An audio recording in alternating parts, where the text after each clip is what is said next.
रानी बना के रखला तू, रानी के सपना दिखा के होला बोला के चलनी हम राजा जी माई के।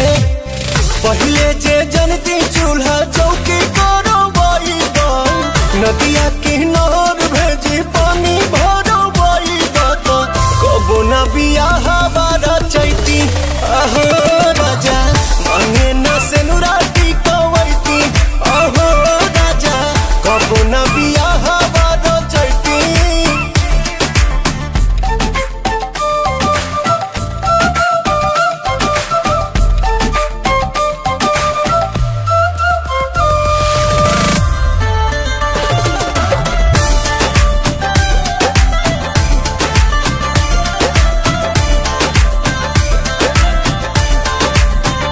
साड़ी दिहल पापा जी के, गाड़ी दिहल पापा जी के, जाना पर घूमी तू ऐस करेला कबहू खर्च नहीं कैस करेला।